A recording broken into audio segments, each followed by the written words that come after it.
ध्रुव जी का वन गमन। महारानी शतरूपा और उनके पति श्यामभू मनु से प्रियव्रत और उत्तानपाद दो पुत्र हुए। भगवान वासुदेव की कला से उत्पन्न होने के कारण ये दोनों संसार की रक्षा में तत्पर रहते थे। उत्तानपाद के सुनीति और सुरुचि नाम की दो पत्नियां थी। उनमें सुरुचि राजा को अधिक प्रिय थी। सुनीति जिसका पुत्र ध्रुव था उन्हें वैसी प्रिय नहीं थी। एक दिन राजा उत्तानपाद सुरुचि के पुत्र उत्तम को गोद में बिठाकर प्यार कर रहे थे। उसी समय ध्रुव ने गोद में बैठना चाहा, परंतु राजा ने उसका स्वागत नहीं किया। उस समय घमंड से भरी हुई सुरुचि ने अपने सौत के पुत्र ध्रुव को महाराज की गोद में आने का यत्न करते देख उनके सामने ही उससे डाह भरे शब्दों में कहा, बच्चे, तो राज सिंहासन पर बैठने का अधिकारी नहीं है, तो भी राजा का ही बेटा है, इससे क्या हुआ? तुझको मैंने तो अपनी कोख से नहीं धारण किया। तू अभी नादान है, तुझे पता नहीं है तूने किसी दूसरी स्त्री के गर्भ से जन्म लिया है, तभी तो ऐसे दुर्लभ विषय की इच्छा कर रहा है।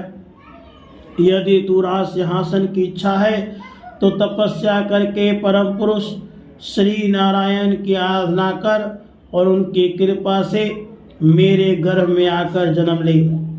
श्री मैत्रेय जी कहते हैं, विदुर जी, जिस प्रकार डंडे की चोट खाकर सांप फूंकारे मारने लगता है, उसी प्रकार अपनी सौतेली माँ के कठोर वचनों से घायल होकर ध्रुव क्रोध के मारे लंबी लंबी सांस लेने लगा।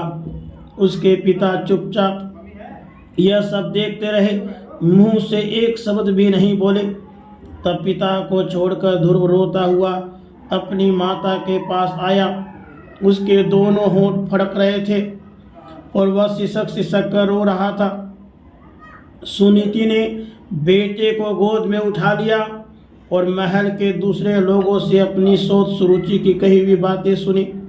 तब उसे भी बड़ा दुख हुआ, उसका धीरज टूट गया। वह दावा नल से जली हुई बेल के समान शोक से संतप्त होकर मुरझा गई और विलाप करने लगी। सोच की बातें याद आने से उसके कमल सरीखे नेत्रों में आंसू भर आए। उस बेचारी को अपने दुख पारावार का कहीं अंत ही नहीं दिखाई देता था। उसने गहरी सांस लेकर ध्रुव से कहा, बेटा, तू दूसरों के लिए इसी प्रकार के अमंगल की कामना मत कर। जो मनुष्य दूसरों को दुख देता है उसे स्वयं ही उसका फल भोगना पड़ता है। सुरुचि ने जो कुछ कहा है ठीक ही है, क्योंकि महाराज को मुझे पत्नी तो क्या दासी स्वीकार करने में भी लज्जा आती है। तूने मुझ मंदभागिनी के गर्भ से ही जन्म लिया है और मेरे ही दूध से तू पला है। बेटा, सुरुचि ने तेरी सौतेली माँ होने पर भी बात बिल्कुल ठीक कही है। अतः यदि राजकुमार उत्तम के समान राज सिंहासन पर बैठना चाहता है तो द्वेष भाव छोड़कर उसी का पालन कर बस श्री अधोक्षज भगवान के चरण कमलों की आराधना में लग जा। श्री मैत्रेय जी कहते हैं, माता सुनीति ने जो वचन कहे वे अभीष्ट वस्तु की प्राप्ति का मार्ग दिखलाने वाले थे। अतः उन्हें सुनकर ध्रुव ने बुद्धि द्वारा अपने चित्त का समाधान किया। इसके बाद वे पिता के नगर से निकल पड़े। यह सब समाचार सुनकर ध्रुव और क्या करना चाहता इस बात को जानकर नारद जी वहां आए। उन्होंने ध्रुव के मस्तक पर अपना पाप नाशक कर कमल फेरते हुए मन ही मन विस्मित होकर कहा, अहो, क्षत्रियों का कैसा अद्भुत तेज है, वे थोड़ा सा भी मान भंग नहीं सह सकते। देखो, अभी तो यह नन्हा सा बालक है, तो भी इसके हृदय में सौतेली माता के कटु वचन घर कर गए हैं। श्री नारद जी ने कहा, बेटा, तेरी माता सुनीति ने तुझे जो कुछ बताया है वही तेरे लिए उत्तम कल्याण का मार्ग है। भगवान वासुदेव ही वह उपाय है, इसलिए तू चित्त लगाकर उन्हीं का भजन कर। जिस पुरुष को अपने लिए धर्म, अर्थ, काम और मोक्ष रूप पुरुषार्थ की अभिलाषा हो, उसके लिए उनकी प्राप्ति का उपाय एकमात्र श्री हरि के चरणों का सेवन ही है। बेटा, तेरा कल्याण होगा। अब तू श्री यमुना जी के तटवर्ती परम पवित्र मधुवन को जा। वहाँ श्री हरि का नित्य निवास है। वहाँ श्री कालिंदी के निर्मल जल में तीनों समय स्नान करके नित्य कर्म से निवृत्त हो। यथा विधि आसन बिछाकर स्थिर भाव से बैठना। फिर रेचक, पूरक और कुंभक 3 प्रकार के प्राणायाम से धीरे धीरे प्राण, मन और इंद्रियों के दोषों को दूर कर धैर्य युक्त मन से परम गुरु श्री भगवान का इस प्रकार ध्यान करना। भगवान के नेत्र और मुख निरंतर प्रसन्न रहते हैं। उन्हें देखने से ऐसा मालूम होता है कि वे प्रसन्नता पूर्वक भक्त को वर देने के लिए उद्यत है। उनकी नासिका, भौहें और कपोल बड़े ही सुहावने हैं। वे सभी देवताओं में परम सुंदर है। राजकुमार, इस ध्यान के साथ जिस परम गुह्य मंत्र का जप करना चाहिए वह भी बतलाता हूँ, सुन।